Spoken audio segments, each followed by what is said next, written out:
세상을 바꾸는 힘. 최영일의 YTN 뉴스 정면 승부.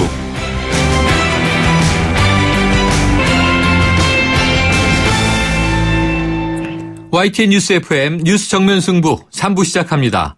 이 박근혜 대통령과 대구 경북 의원들과의 면담, 내일로 얘기가 나왔죠. 하지만 시기가 시기이다 보니 당내 비박계에서는 전당대회를 앞두고 친박 결집을 위한 시도 아니냐, 이런 의혹도 제기하고 있습니다. 한편 더불어민주당의 당대표 예비 경선 이틀 앞으로 다가왔고요.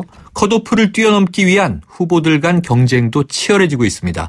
더불어서 손학규 전 고문의 정계 복귀도 임박했다, 이런 분석이 흘러나오는데요. 잠시 후에 새 남자의 정치 수다에서 관련 이야기들 자세하게 분석해 보겠습니다.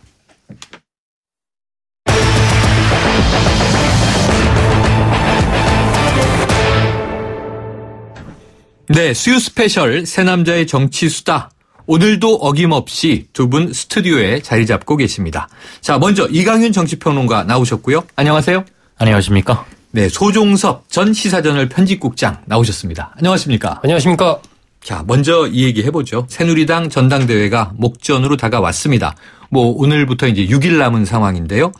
막판 변수가 등장을 했습니다. 갑자기 튀어나온 이야기인데 오늘 발표도 났습니다. 자, 박근혜 대통령과 이 TK 지역 의원들 간의 면담 내일 오전으로 지금 예정이 됐고요. 이 사드 배치 결정에 따른 지역 민심을 듣는 차원이다. 명분은 이건데 전대 시기가 워낙 촉박하게 다가오다 보니까 정치 행위로 보는 시각도 있어요. 그러면 이강윤 평론가님 네. 어떻게 진단하세요?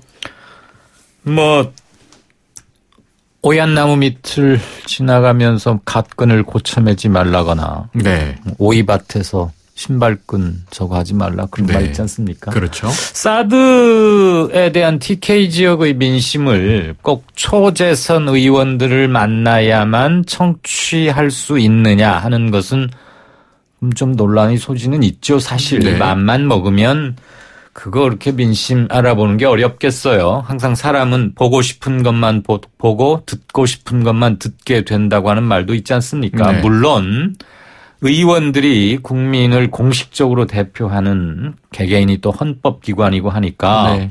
전 만나는 거 좋지요. 아울러서 사드 지역 주민들도 함께 만나고 또는 네. 본인이 직접 가면 오죽이나 더 좋겠습니까? 네. 그리고 대통령의 모든 행위는 정치적으로 해석될 수밖에 없는 거 아니겠습니까? 네. 한국과 같은 중앙 집권적인 대통령 중심제에서는 모든 게 정치적으로 해석되는 것이고 대통령의 일거수일투족 자그마한 발언 하나도 다 뉴스가 되는데 전당대회를 앞두고 지금 친박계가 이리저리 흩어졌니 아니니 다시 뭉치니 그중에서 조금 분화조짐이 있니 그래서 친박계를 일사불란하게 통할 네. 지도자가 마땅치 예전에 비해서 좀 없는 것도 사실이잖아요. 네. 근데 대통령이 TK 지역의 초선 의원들을 불러다가 사드 현안을 얘기하면서 당에서 좀 이럴 때일수록 똘똘 뭉쳐서 위기를 잘 넘겨주십시오 이러면은 이게 무슨 말일까? 그래서 두세 달이 더 건너서 생각하는 사람도 있을 것이고 네. 그냥 그 말만 생각할 수도 있을 것인데 어쨌거나 간에 본인의 행위가 정말 정치적으로 의심받기 싫으면 며칠 있다가 지금 사드 이거는 지금 2, 3일 내에 만나야만 해결되는 건 아니니까 네. 전당대회를 넘겨서 만나도 되는 것이고 양측 다 논란의 소진이 있다고 봅니다. 오늘 청와대 정 대변인이 이렇게 발끈하면서까지 말을 했는데 원론적으로 말하면 정답은 없습니다만 저는 괜히 굳이 그렇게까지 있나 하는 생각은 듭니다. 네. 자, 지금 하신 말씀이요. 이게 우선 야당 의견은 차치하고 지금 여권 내에서 시끄러우니까 이 정병국 후보 당권 도전자죠. 자, 전당대회 개입 논란을 피하기 위해서는 면담을 하더라도 전당대회 이후로 늦춰야 한다. 비슷한 맥락 얘기를 했습니다. 자, 소종석 국장님은 어떻게 진단하시나요? 저는 이 문제와 관련해서는 비박계가 너무 민감하게 이 문제를 지금 보고 있다. 네네. 네, 그렇게 저는 먼저 판단을 하고요.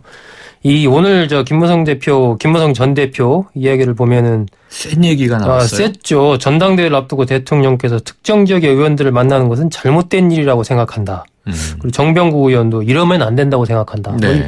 저는 전체적으로 지금 글쎄요 대통령이 이제 엊그제 국무회의에서 사드 문제와 관련해서 앞으로 지자체장들이라든지 국회의원들을 만나서 어쨌건 설득을 하겠다라고 얘기를 했지 않습니까? 네. 그리고 이제 내일 오전 10시에 만나는 것으로 만남이 확정이 됐는데 네. 물론 이제 8월 9일 날 전당대회가 있으니까 전당대회를 앞둔 민감한 시기에 대통령이 이렇게 다수의 의원들을 만나기 때문에 뭔가 영향을 거기 미치지 않겠느냐라고 뭐 짐작할 수는 있겠죠. 하지만 그런 부분에 대해서 지금 비박계가 이 정도로 강한 톤으로 이게 비판할 사안인가? 네. 저는 이 부분에 있어서는 비박계가 상당히 좀 지금 잘못하고 있다. 과잉 해석이다. 예, 그렇습니다. 그리고 기본적으로 지금 박근혜 대통령의 영향력이라는 것은 새누리당 내에도 마찬가지지만 저는 지난 총선을 기점으로 제가 이 자리에서도 몇 차례 말씀드렸습니다마는 태양이 이미 많이 기울고 있는 거예요, 지금. 네.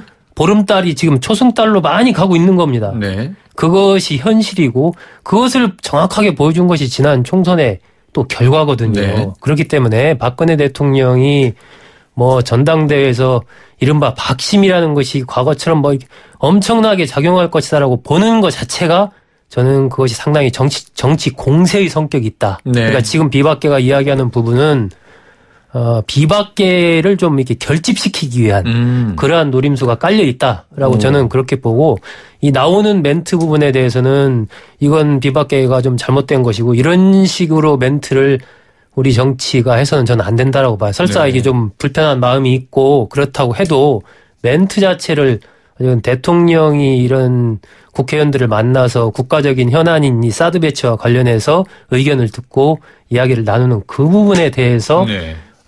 국회의원들 또 같은 당에 있는 소속 의원들이 이런 정도로 이게 대통령을 비판할 사안인가?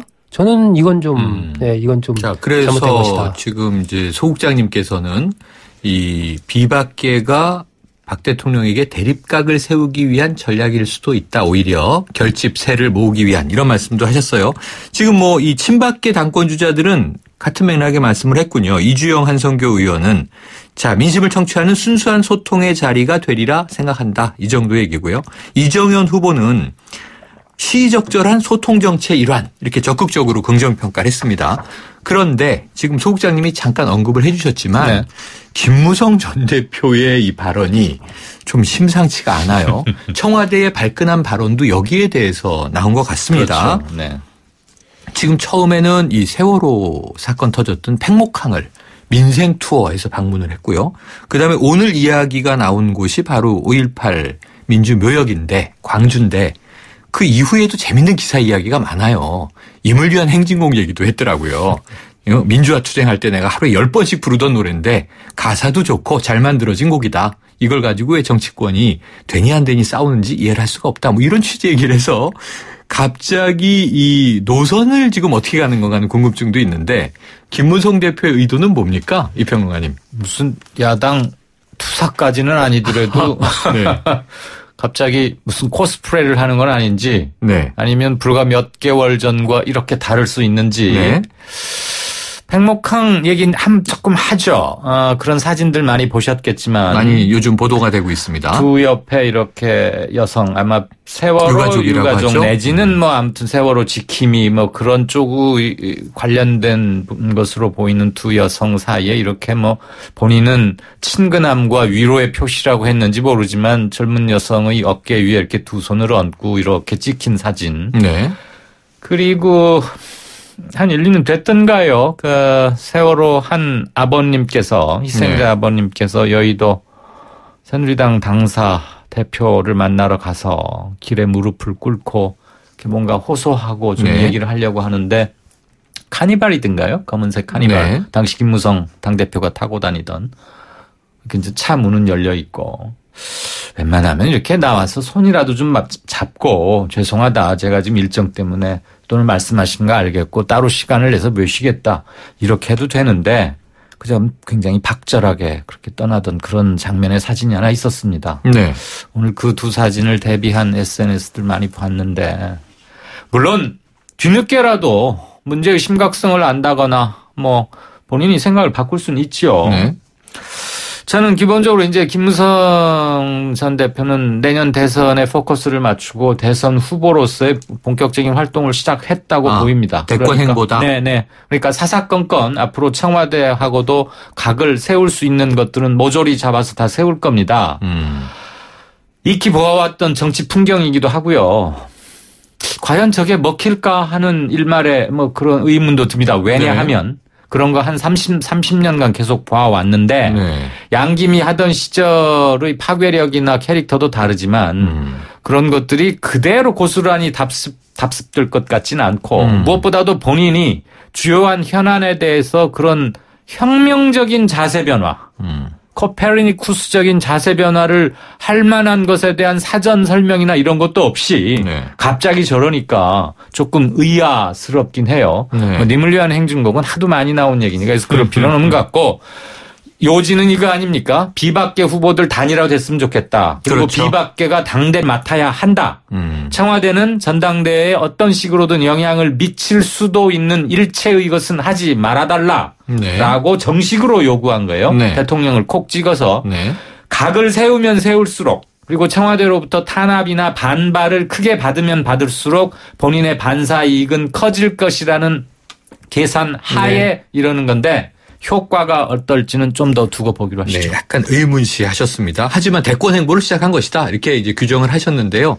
자, 과거에 당대표 시절에 상하이발 개헌 논란 있었는데 국내 들어와서 대통령이 개헌은 블랙홀이다 하니까 바로 이제 그 얘기 안 하고 총대 메고 이제 정부의 4대 개혁에 앞장서지 않았었습니까? 그럼 이제 이 김무성 전 대표의 지금 최근의 행보는 청와대와 점점 거리를 두고 대립해 가는 모습으로 흘러가나요? 그렇죠. 한마디로 말씀드리면 지금 이제 김무성 전 대표는 대권 행보를 본격화했다. 뭐 이렇게 이제 봐야 되고요. 그 두 가지 측면에서 지금 가고 있죠. 첫 번째는 어쨌든 박근혜 대통령과의 차별화 이 부분을 시작을 한 것이고 또 다른 부분은 이제 보수 이른바 개혁적 보수로서 어떤 본인의 노선을 가져가겠다라는 쪽을 지금 보여주고 있는 거죠. 그러니까 임의료원 행진곡 같은 경우는 뭐 이건 김무성 전 대표가 과거부터 계속 일관되게 얘기를 해왔어요. 이 얘기를. 네, 새로운 것은 아니다. 그렇습니다. 이건 지정을 해야 된다. 공식 곡으로 이야기를 해왔고 또 김무성 전 대표는 뭐 아시겠지만 민취업 활동 그리고 민주화 운동에 또 굉장히 노력을 해왔던 과거 전력이 있지 않습니까? 상도동계의 막내 흔히 그렇게 부르죠. 그렇기 때문에 이제 5.18 묘역이라든지 이런 부분에 대한 남다른 그런 감수성이 있는 것이고 그래서 저는 뭐 김무성 대표가 이른바 민생 탐방 형식으로 팽목항이라든지 5.18 묘역 등등을 또 시장이라든지 이런 곳을 쭉 방문하는 것은 뭐 그것이 김무성 전 대표만이 아니고 어떤 정치인이든 그런 모습을 보이는 것은 참 좋다라고 좀 생각을 하고요. 그래서 본격적으로 대권 행보를 한 것인데 이것이 이제 저는 이른바 김무성 브랜드, 김무성 메시지가 있는가 이 부분에서는 상당한 취약점이 있다라고 봐요. 지금 미국에서 그 공화당 후보로 도널드 트럼프 후보가 후보가 됐지 않습니까? 뭐 보통 정치자들께서는 트럼프 하면은 그냥 부동산 재벌 이렇게만 생각을 하실 텐데 제가 최근에 트럼프 관련된 책을 이렇게 읽다 보니까 이 트럼프 후보가 베스트셀러를 한 15권을 썼어요. 책을. 본인의 베스트셀러 저자군요. 그렇습니다. 자기의 어떤 나는 내 생각이 어떤 건지 그리고 나는 어떤 식으로 성공했는지 이런 것에 대해서 아주 리얼한 책을 썼고 각각의 정책에 대한 분명한 어떤 자신의 입장이 다 드러나 있더라고요. 근데 이제 김무성 전 대표 같은 경우는 과연 이른바 김무성표 브랜드가 있느냐. 그리고 김무성 대표가 어떤 나라를 꿈꾸고 있는가. 이런 거에 대한 어떤 비전과 메시지가 아직 없다. 이런 부분들이 저는 굉장히 취약점이기 때문에 대권 행보를 본격화하고 정말 국민들로부터 진정성을 얻으려면 이런 부분들에 대한 어떤 그것을 같이 가지 않으면 지금처럼 이렇게 어떤 민생을 돌아보는 이런 정도 가지고는 앞으로 여러 가지 또 난관에 부닥칠 수 있다. 뭐 이런 말씀 드리고 싶습니다. 많은 정치인들이 뭐 행보 이런 거 많이 하는데 지금 말씀하신 것은 컨텐츠가 필요하다. 따끔한 말씀이시군요. 지켜보기로 하고요. 자, 핵심은 이겁니다. 이 김무성 전 대표 발언 중에 자, 비주류 후보 가운데 정병국, 주호영 두 후보가 이번 주말에 단일화를 할 것이다. 이렇게 단정을 했어요. 그 사람을 지원하겠다. 원래 이제 누구라고 얘기는 안 했었고 예. 단일 후보가 나올 것이고 지원하겠다는데 지금 정병국 그리고 또 한 명 주호영 둘이 남은 거고요. 네. 한 명은 지금 정병국으로 단일화를 하고 김용태, 김용태 정병국으로 후보는 단일화 빠진 했고. 거죠. 예, 예. 그러면은 단일화 되나요? 압력이 세면 친박계한테 이러다가 다 밥상 차려가다가 그 밥상 저리 줄래? 주호영 당신이 이렇게 미적미적대다가 당권 놓치고 지금 여론조사가 상당히 친박계 후보들이 잘 나오고 있다는 거 아니에요? 네네. 당대표는 물론이고 최고위원도 네. 반수 이상은 친박계일 가능성이 높다고 하니 약간 네. 위기의식은 작용할 겁니다. 그래서 압력이 좀 세면 그러죠 뭐라고 물러설 가능성도 없지는 않은데 촉박하긴 합니다. 네. 이제 저는 근데 가능성 쪽에 좀 더 무게를 둡니다. 단일화. 지금 소국장님께서는요. 저도 단일화 될 것으로 보는데요. 우선 첫 번째 이유는 지난 총선 그 민심을 이번 전당대회에서 어떻게든 반영해야 된다라는 이 새누리당 당원들과 어떤 국민들의 판단 이런 부분들이 결국은 전대의 구도 그리고 누가 대표가 되느냐에 상당한 영향을 미칠 수밖에 없다. 네. 그리고 지금으로서는 이제 3선 재선 의원들 10여 명 등등 해서 단일화를 해야 된다라고 지금 강하게 흐름을 만들어가고 있는데 네. 이 흐름이 점점 커질 거다. 그렇기 때문에 주호영 의원 같은 경우는 오늘 아침에 인터뷰 나온 거 보니까 어쨌든 나는 무게파 중립으로서 내 주장을 끝까지 하면서 판단을 받겠다. 네. 이런 식으로 약간 끝까지 갈 것 같은 뉘앙스로 얘기를 했던데 저는 어쨌건 이번 이제 주말을 거쳐가면서 이 단일화 부분에 대해서 비껴가기 어려울 것이다. 결국은 정병국, 주호영 두 후보는 단일화를 하게 될 것이고 네. 오히려 저는 이제 그렇다면 친박계 후보라고 하는 쪽에 나온 분들이 그러면 그대로 갈 거냐? 네, 3명인데. 예. 만약에 이제 이정현, 이주영, 한선교 의원 네, 그렇죠. 요 3명이 만약에 비박계가 단일화했을 경우에 그럼 3명은 그냥 각자 갈 거냐? 이 부분이 상당히 좀 관전 포인트가 되지 않나 싶고요. 하지만 저는 전체적으로 이번 새누리당 전대를 보는 시각은 김무성 전 대표의 말과 어떻게 보면 비슷한데 이번 전당대회에서는 비박계 후보가 당대표가 되는 것이 지난 총선의 민의를 그나마 좀 반영하는 것이 아니겠는가. 네. 그걸 바탕으로 새누리당이 뭔가 좀 새롭게 변해가고 혁신하는 모습을 보여야 내년 대선에서의 어떤 새롭게 국민들한테 지지해 주십시오라고 말할 수 있는 그런 부분이 되는 거지. 만약에 이번 전당대회에서 친박계 후보가 당대표가 된다. 네. 이런 부분이 과연 국민들이 어떻게 볼 건가 하는 거죠. 예. 지금 이제 소국장님이 약간 이제 이래야 한다라는 당위론을 제시해 주셨는데 네. 자, 한 가지 질문은 이 평론가님. 그러면 지금 만약에 이번 주말이 마지막 주말이에요, 사실은. 그렇죠. 다음 주가 전당대회예요. 6일 네, 남았기 때문에. 네, 화요일이죠. 8월 9일 화요일이더라고요. 이 상황에서 지금 이 만약에 정병국 의원이든 주호영 의원이든 단일화됐다 전제하면 지금 친박계는 3명이 다 저희 프로그램에서 인터뷰를 했는데요. 네. 끝까지 완주한다고 얘기를 했습니다. 예. 이정현 의원도 그랬고 또 이주영 의원도 그랬고 한성규 의원도 그랬습니다.